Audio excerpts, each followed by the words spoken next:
Puji Tuhan, Shalom Bapak Ibu Saudara. Shalom. Puji Tuhan, hari ini kita hadir. Kita mendatang kehadiran Tuhan, kita mempersiapkan hati kita dengan sungguh-sungguh. Terima kasih Bapak.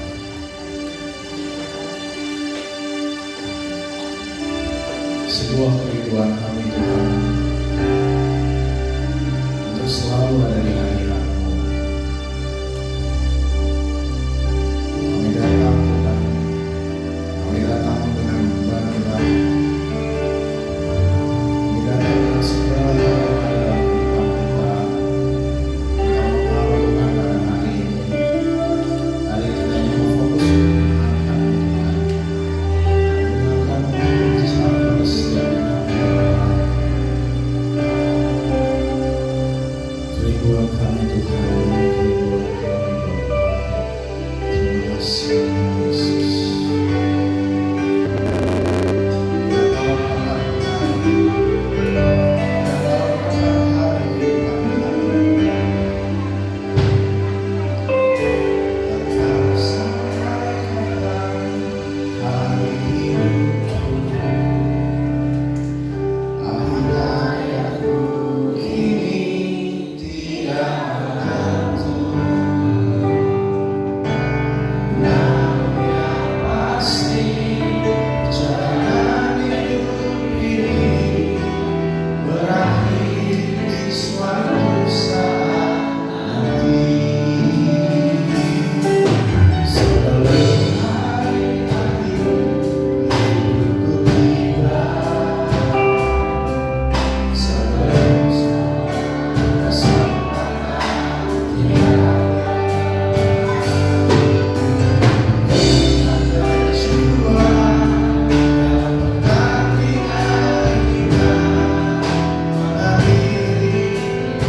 Takkan sampai kapan hari hidupku, akhir hayatku kini tidak menentu. Namun yang pasti perjalanan hidup ini berakhir di suatu saat nanti. Sebelum hari akhir hidupku tiba, sebelum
Kudus beracara pada hari ini. Kami tidak izinkan suatu kuasa apapun di luar kuasa pada Tuhan yang mengganggu setiap kami. Kami tolak patahkan di dalam nama Tuhan Yesus. Terima kasih Tuhan Yesus, hanya di dalam nama Tuhan Yesus Kristus. Haleluya. Amin. Shalom. Puji Tuhan. Terima kasih. Haleluya.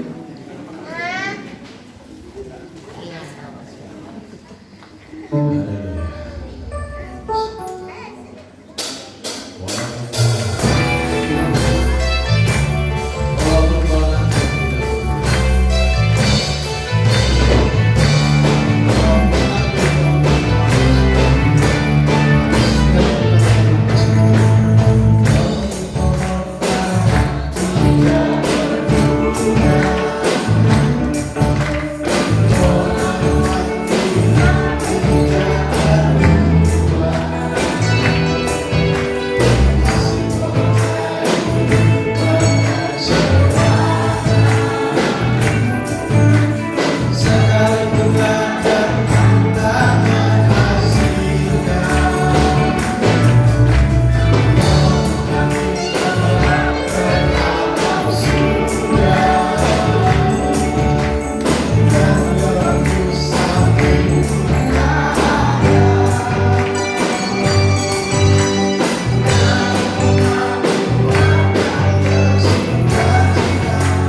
Saudara masih bersuka dengan Tuhan. Amin.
Kami rindu Tuhan untuk bisa menjadi seperti Engkau, disempurnakan terus dan terus dalam setiap langkah kehidupan kami.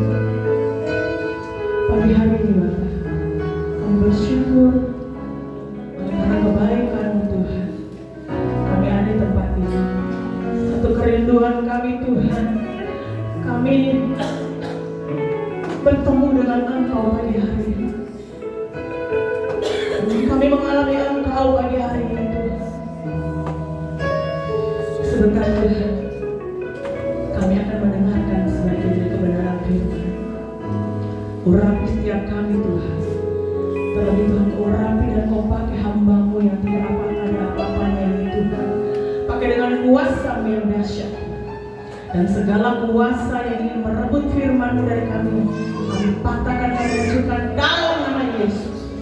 Kami percaya Tuhan, Engkau ada di tengah-tengah kami. Engkau memberkati dan mengurapi kami. Kami akan duduk diam untuk mendengarkan kebenaran firman Tuhan.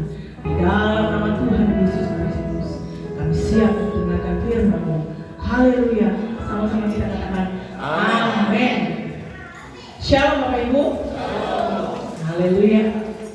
Puji Tuhan. Apa kabar Bapak Ibu? Luar biasa ya. Kita bersyukur kalau pagi hari ini kita ada, kita sehat, semua anak kemurahan Tuhan. Kita bersyukur, berterima kasih yang tidak putus-putusnya kepada Ibu Gembala yang selalu memberikan kesempatan yang baik untuk saya untuk senantiasa boleh belajar dan belajar untuk membawakan kebenaran firman Tuhan. Puji Tuhan. Pagi hari ini saya rindu untuk kita sama-sama belajar. Saya mengambil satu tema, yaitu bagaimana memperoleh ketenangan. Hari-hari ini banyak orang mencari ketenangan. Banyak orang tidak memiliki ketenangan dalam hidupnya. Karena kehidupan dunia ini cenderung atau terus bertolak belakang dengan kebenaran firman Tuhan, dan itulah yang membuat kita tidak tenang. Kenapa ini harus begini dan ini harus begini? Puji Tuhan, beberapa hari yang lalu saya boleh mengikuti doa puasa pejabat gereja yang semua terjadi oleh karena kemurahan Tuhan. Kalau saya pikir, mengapa ada doa puasa bersama? Karena kita memerlukan Tuhan, amin. Kita memerlukan satu hubungan yang lebih lagi dengan Tuhan. Kalau kita hanya biasa-biasa saja, apa bedanya dengan orang lain? Orang lain juga melakukan hal yang sama, tetapi kita harus lebih dari mereka. Makanya kita harus ada hal lain yang kita lakukan yang boleh membawa kita lebih lagi mengenal Tuhan. Nah, pada pagi hari ini saya rindu, saya ingin bawa kita semua untuk sama-sama belajar. Kita akan buka Alkitab kita di dalam kitab Mazmur.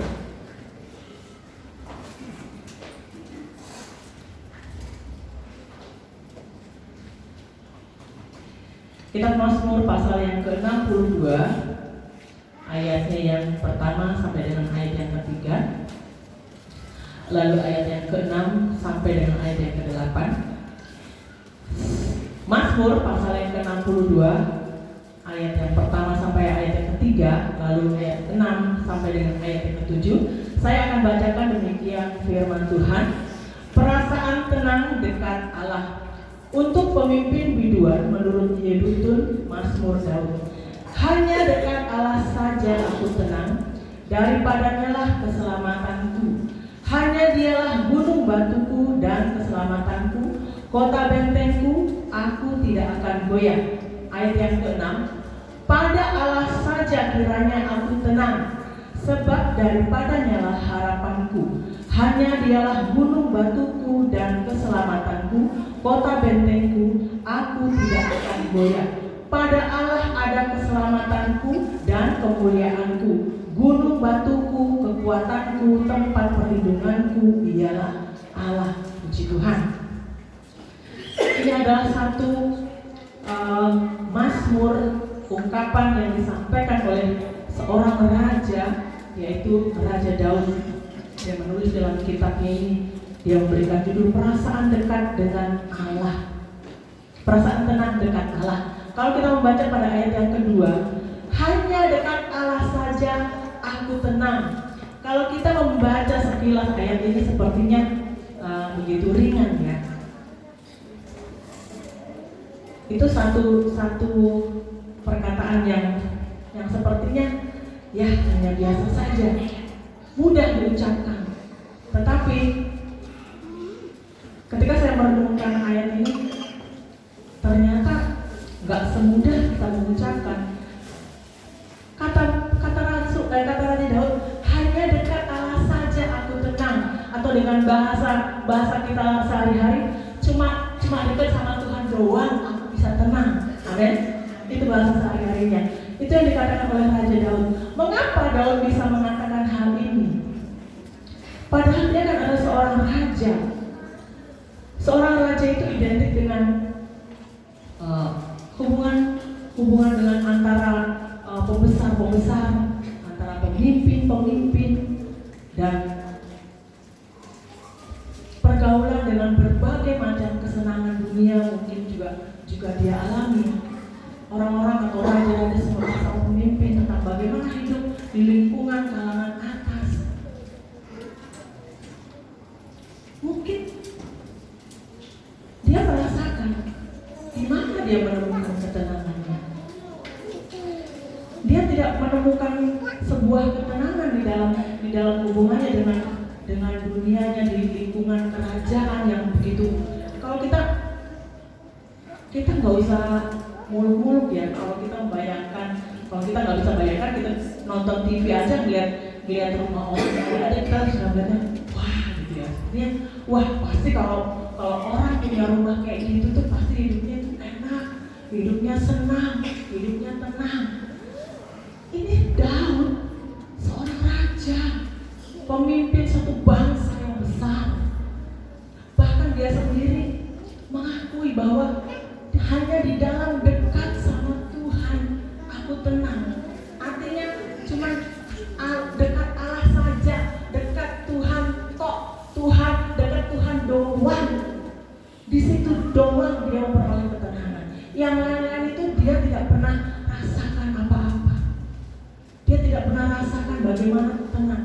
Nah, kalau kita melihat mengapa Raja Daud mengatakan hal ini? Karena Daud adalah seseorang yang hidupnya dekat dengan Tuhan, memiliki hubungan yang baik, memiliki relasi yang baik dengan Tuhan. Kalau kita membaca dalam kitab, kalau kita membaca dalam Perjanjian Lama ya, di dalam Samuel, dalam 2 Samuel, bagaimana Daud itu memimpin ketika bangsa Israel memindahkan tabut Allah. Itu Daud itu memuji Tuhan, atau kita lihat ayatnya ya, supaya kita bisa melihat di dalam 2 Samuel.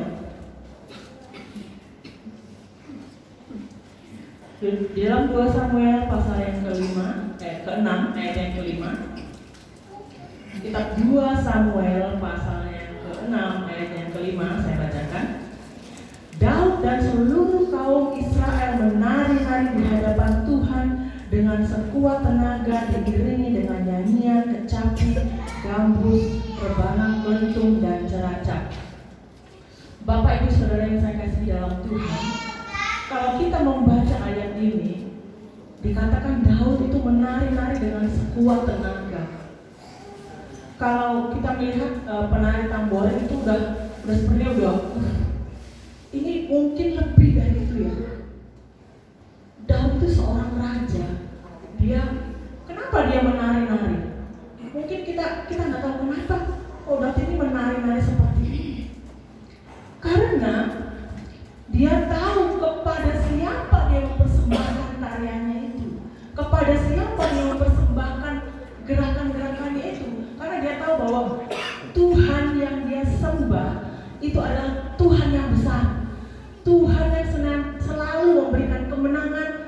ketika dia maju berperang, ketika dia meminta pertolongan, Tuhan selalu menolong.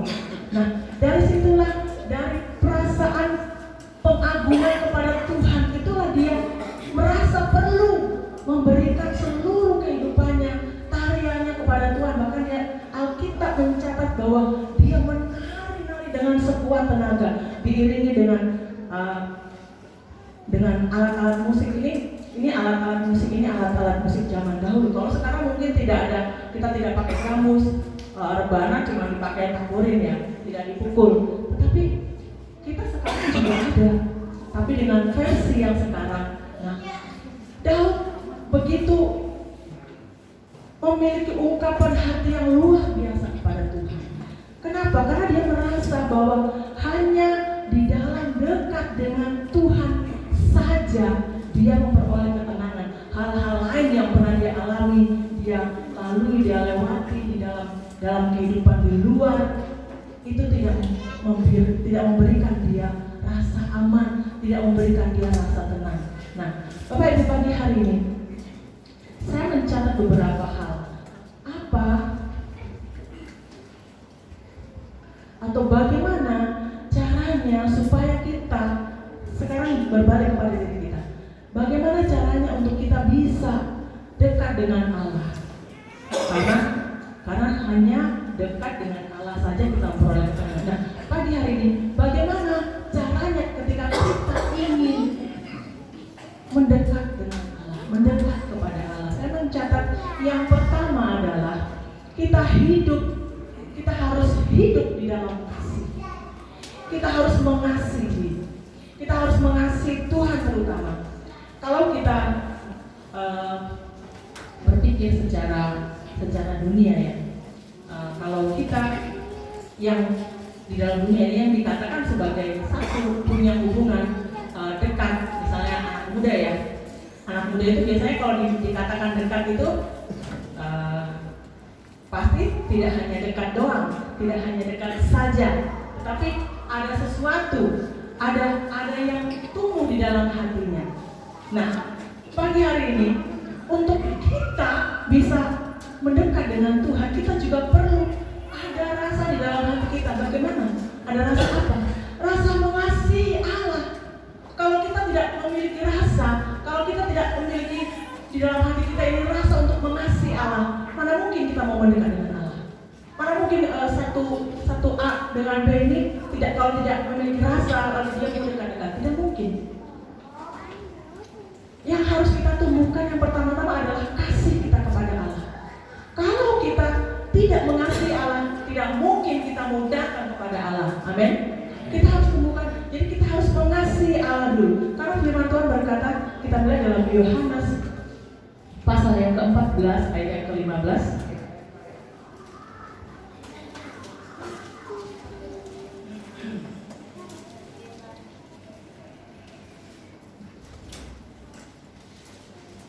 Yohanes pasal yang ke-14 ayat yang ke-15.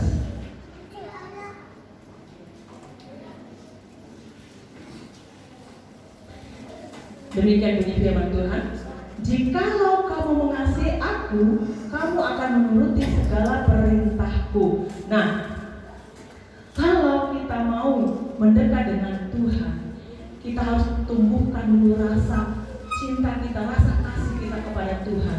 Nah, kalau kita tidak punya rasa kasih, rasa mengasihi Tuhan, maka kita tidak bisa menuruti kehendak Tuhan, bukan?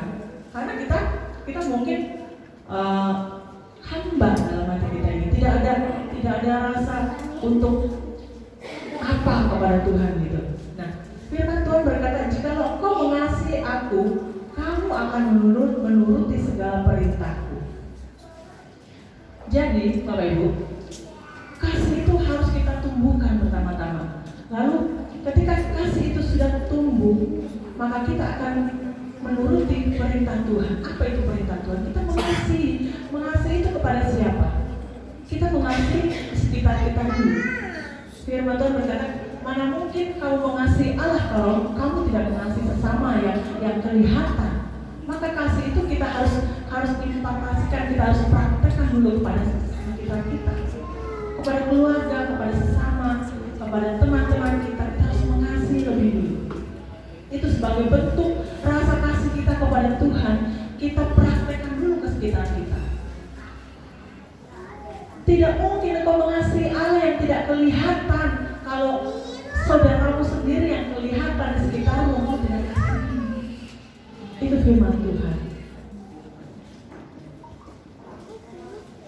Kita lihat lagi dalam 1 Korintus pasal yang ke-8 ayat yang ke-3.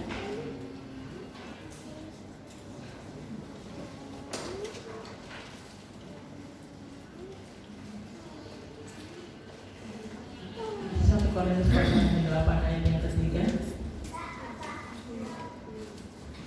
Tetapi orang yang mengasihi Allah, ia dikenal oleh Allah. Nah, ini yang berat ya Bapak Ibu ya. Biasanya kita merasa, oh kita kenal dengan Tuhan. Kita merasa kenal Tuhan.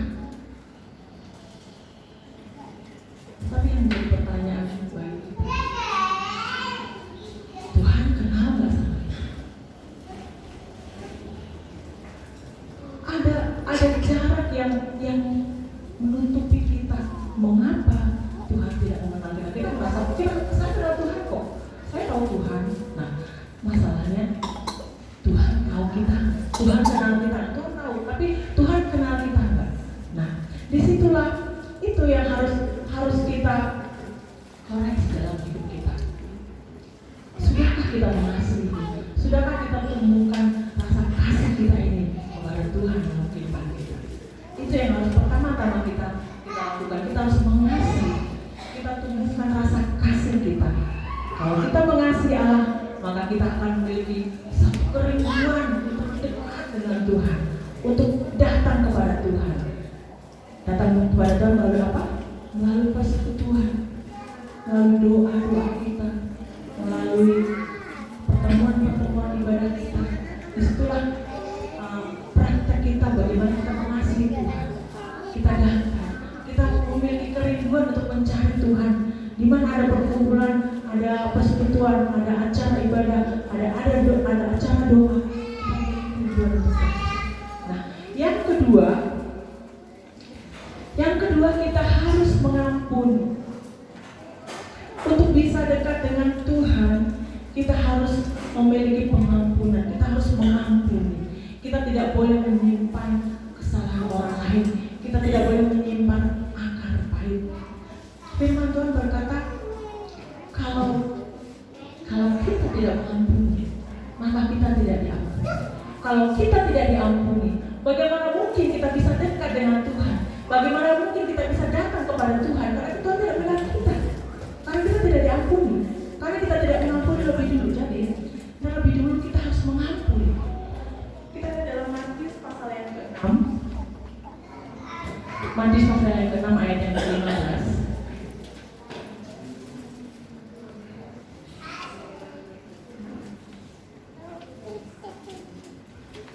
Matius pasal yang ke-6 ayat yang ke-15.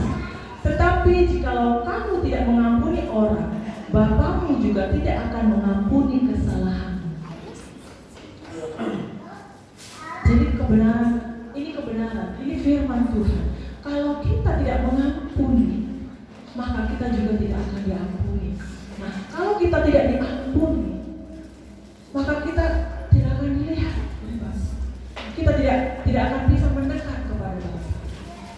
Mungkin meskipun kita nangis, kita berdoa, tapi ada sesuatu yang kosong. Pernah nggak Bapak Ibu sedang berdoa ya?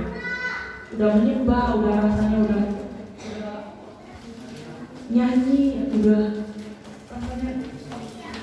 teriak-teriak, tapi rasa di sini nih kering gitu. Rasa di dalam hati ini kayaknya nggak ada rasa apa-apa. Malah pikiran kita bayangin yang lain-lain, bayangin tadi mau pergi ke sana, tadi mau beli cabai belum jadi. Itu seperti itulah ketika kita tidak mengampuni. Nah, siapa yang harus kita ampuni? kita hidup sebagai manusia ini bersosialisasi mungkin kita tidak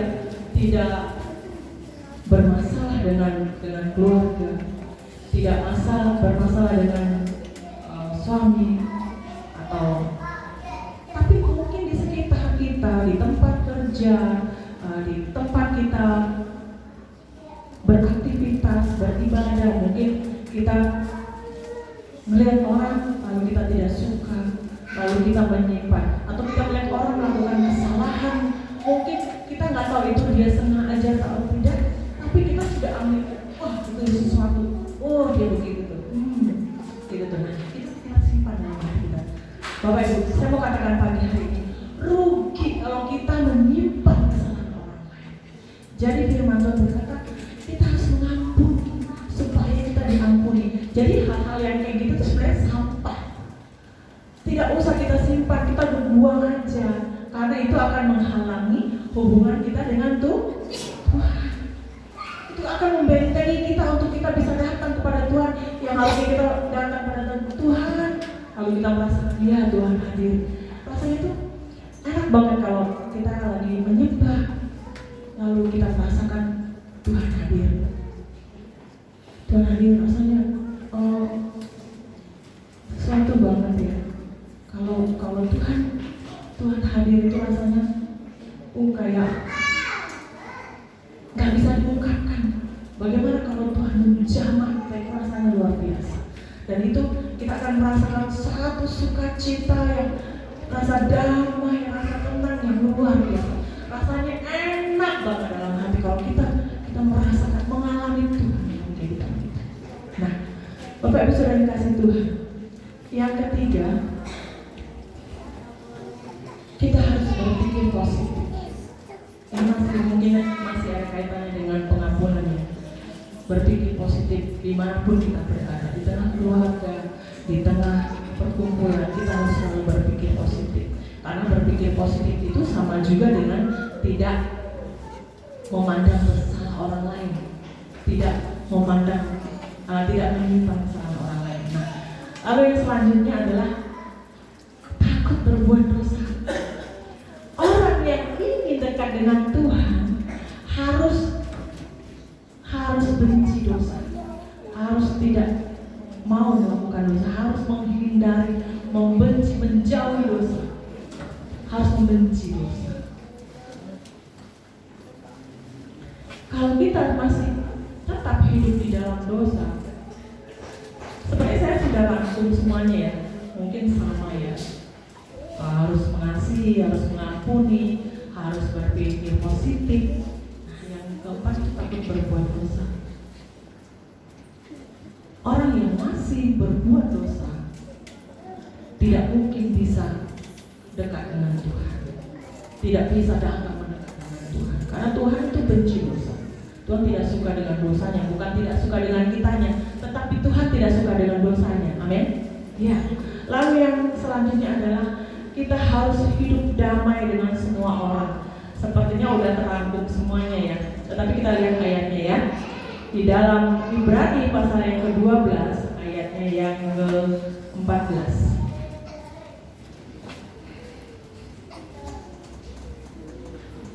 Ibrani pasal yang ke-12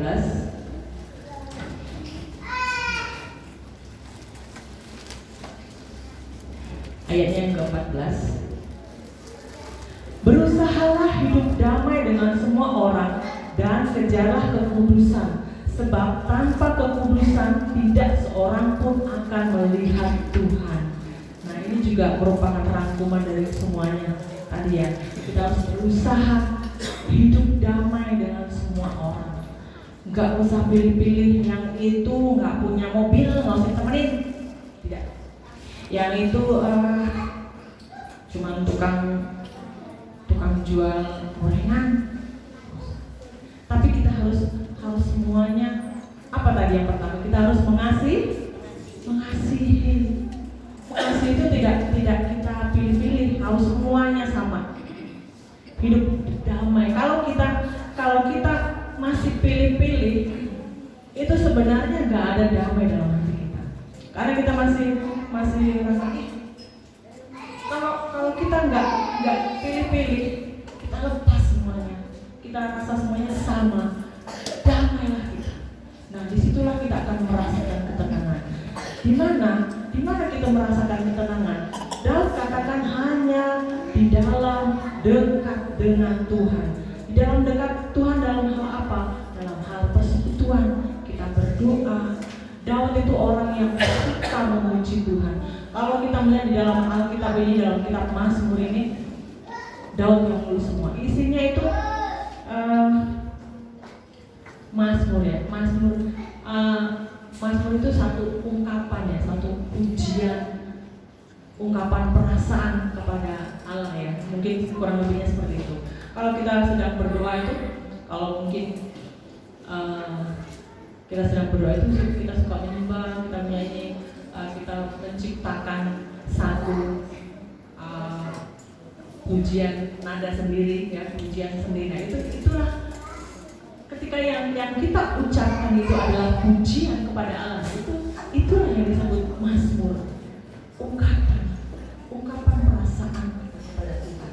Nah, Daud suka memuji Tuhan, suka menyembah Tuhan, bahkan dia menari-nari di hadapan Tuhan. Kalau kita melihat bahwa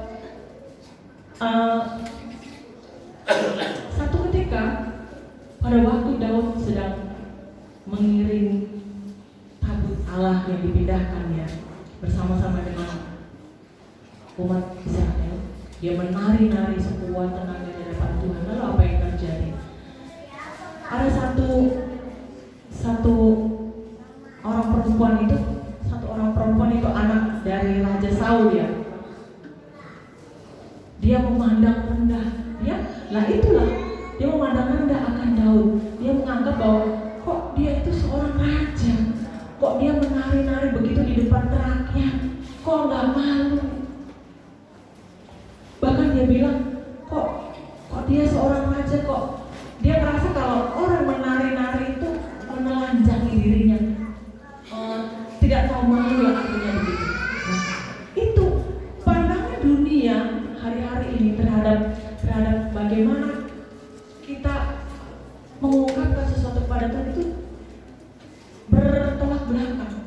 Bahkan orang yang ada di dalam kerajaannya pun melihat bahwa itu sesuatu yang tidak masuk di hati dia. Bahkan dia merasa, apaan Daud? Kok dia seorang raja yang besar? Kok dia menelanjangi dirinya di depan rakyat? Kita lihat ayatnya Bapak Ibu. Di dalam 2 Samuel tadi ya, dalam 2 Samuel pasal yang ke-6 tadi,